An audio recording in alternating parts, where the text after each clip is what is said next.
Capítulo 11. Luz en la caverna. Era ya medianoche y hacía más de una hora que cabalgaban en silencio, cuando a la vista del palmar de la Chusmita observó Pajarote: ¿luz a estas horas en la casa de don Lorenzo? Algo debe de estar pasando allá. Santos, que desde el miedo venía cabizbajo y ajeno a cuanto lo rodeaba, levantó la cabeza cual si saliese de un sueño. 3 días habían pasado desde aquella otra noche cuando Antonio Sandoval le dijera que Marisela se había ido para el rancho del Palmar. Y ni un solo instante le había cruzado por la mente, ofuscada por los propósitos de violencia que acababan de hacer crisis en el abatimiento que ahora lo traía silencioso y sombrío, la idea de las privaciones y peligros a que pudiera estar expuesta aquella muchacha que, sin embargo, había llegado a ser la ocupación dominante de su pensamiento durante varios meses. Reconoció que había hecho mal en abandonarla a su suerte, y encontrando alivio a sus tormentos al darles de nuevo cabida en su pecho a los bondadosos sentimientos, torció camino hacia el Palmar. Momentos después se detenía en el umbral de la puerta del rancho, ante el doloroso cuadro iluminado por la luz agonizante de un candil hundido en su chinchorro, y con el sello de la muerte en el rostro yacía Lorenzo Barquero. Y junto a él, Marisela, sentada en el suelo, acariciábale la frente, fijos en él los hermosos ojos, fuentes de un llanto silencioso que le bañaba la faz. Acariciándolo así, lo había ayudado a bien morir, con tierno sostén de amor, y aunque hacía rato que la frente había dejado de sentir el suave contacto de la mano, todavía ésta prodigaba la filial caricia.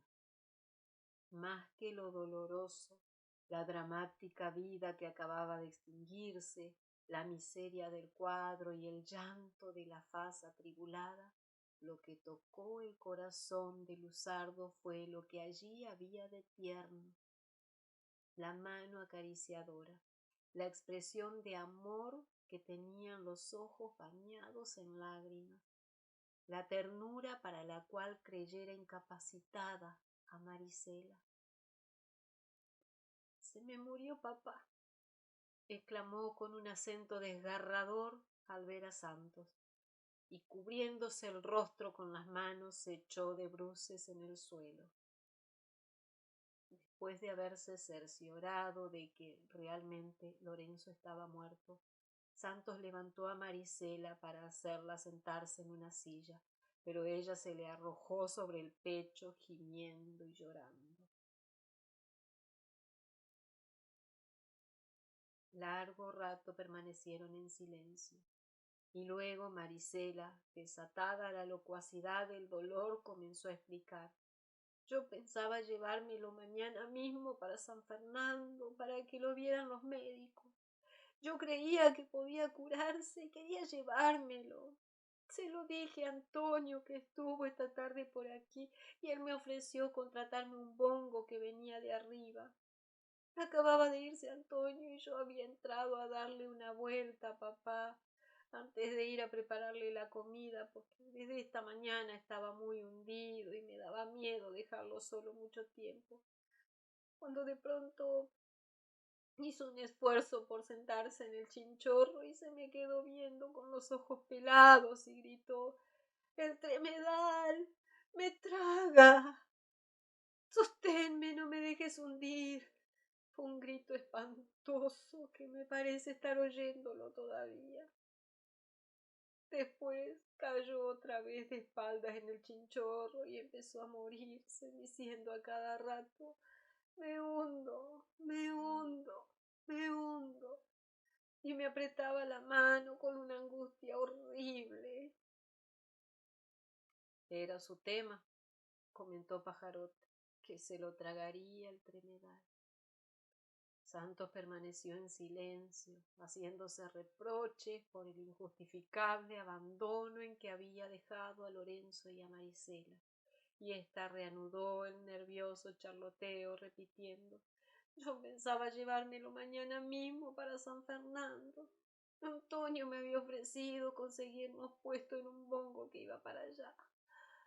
Pero Santos la interrumpió atrayéndola sobre su pecho paternalmente. Basta, no hables más. Pero si he estado toda la noche sufriendo callada, íngrima y sola toda la noche viéndole hundirse, hundirse y hundirse, porque era como si verdaderamente se estuviera hundiendo en el tremedal. Dios mío, qué cosa tan horrible es la muerte. Y yo, íngrima y sola, ayudándolo a bien morir, y ahora íngrima y sola para toda la vida. ¿Qué me hago yo ahora, Dios mío? Ahora nos volvemos a Altamira, y luego se verá qué se hace. No has quedado tan completamente desamparada como crees. Anda, pajarote, ándate a buscar la gente necesaria y una bestia aperada para Marisela. Y tú, acuéstate un rato a descansar y procura dormirte. Pero Marisela no quiso moverse de junto al padre y fue a sentarse en aquel butaque donde tomara asiento Lorenzo la tarde de la primera visita de Santos, dejándole a éste la silla que entonces había ocupado. Y así, separados por el chinchorro donde yacía aquel, permanecieron largo rato en silencio. Afuera, la luna brillaba sobre el palmar silencioso que se extendía en torno al rancho, inmóvil en la calma de la noche, y más se reflejaba en el remanso del tremedal. Era honda y transparente la paz del paisaje lunar, pero los corazones estaban atormentados y la sentían abrumadora y siniestra. Marisela sollozaba entre ratos. Santos cavilaba, ceñudo y sombrío, repitiéndose mentalmente aquellas palabras de Lorenzo la tarde de su primera visita al rancho de la Barquereña. Tú también, Santos Luzardo, tú también has oído la llamada. Ya Lorenzo había sucumbido víctima de la devoradora de hombres, que no fue quizá tanto doña Bárbara cuanto la tierra implacable, la tierra brava, con su soledad embrutecedora, tremedal, donde se había encenegado aquel que fue orgullo de los barqueros, y ya él también había comenzado a hundirse en aquel otro tremedal de la barbarie, que no perdona a quienes se arrojan a ella. Ya él también era una víctima de la devoradora de hombres. Lorenzo había terminado. Ahora comenzaba él. Santos Luzardo, mírate en mí. Esta tierra no perdona. Y contemplaba el rostro desencajado y cubierto por la pátina terrosa de la muerte, suplantando imaginativamente las facciones de Lorenzo por las suyas, y diciéndose: pronto empezaré a emborracharme para olvidar, y pronto estaré así, con la muerte fea pintada en la cara, la muerte del espectro de un hombre, la muerte de un cadáver. Y suplantándose así a Lorenzo Barquero, le causó sorpresa que Marisela le hablase como a ser viviente. Me han dicho que has estado muy raro en estos días, haciendo cosas que no son propias de ti. Y aún no te han dicho nada. Esta noche he dado muerte a un hombre. ¿Tú? No, no puede ser. ¿Qué tiene de raro? Todos los luzardos han sido homicidas. No es posible, replicó Marisela. Cuéntame, cuéntame. Y así que Luzardo le hubo referido el mal suceso tal como se lo presentaba su imaginación exaltada, que era cual había sucedido, pero mal interpretado a causa de la ofuscación del ánimo, Aquella repitió: ¿No ves cómo no era posible? Si la cosa sucedió como la cuentas, fue Pajarote quien lo mató. ¿No dices que el brujeador estaba cara a cara contigo y que la herida fue en la sien izquierda? Pues por ese lado no podía herirlo sino Pajarote. Horas de presencia continua del cuadro ante la imaginación y de reflexiones obstinadas en la reconstrucción de todos los detalles del suceso no habían bastado para que Santos cayera en cuenta de lo que Marisela había inferido en un instante. Y así fue que se la quedó mirando con el esperanzado deslumbramiento de quien, perdido en el fondo de tenebrosa caverna, ve acercarse la luz salvadora. Era la luz que él mismo había encendido en el alma de Marisela, la claridad de la intuición en la inteligencia devastada por él, la centella de la bondad iluminando el juicio para llevar la palabra tranquilizadora al ánimo atormentado.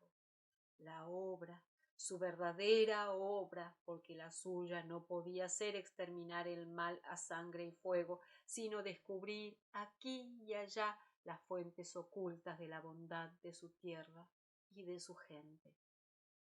Su obra, inconclusa y abandonada en un momento de despecho que le devolvía el bien recibido, restituyéndolo a la estimación de sí mismo, no porque el hecho material de que hubiese sido la bala de Pajarote y no la suya la que diera muerte al brujeador modificase la situación, de un orden puramente ideal con que su espíritu había reaccionado contra las sofocaciones de la violencia, sino porque, viniendo de Marisela, la tranquilizadora persuasión de aquellas palabras había brotado de la confianza que ella tenía en él, y esta confianza era algo suyo, lo mejor de sí mismo, puesto en otro corazón. Aceptó el don de paz y dio en cambio una palabra de amor. Y aquella noche también para Marisela bajó la luz al fondo de la caverna.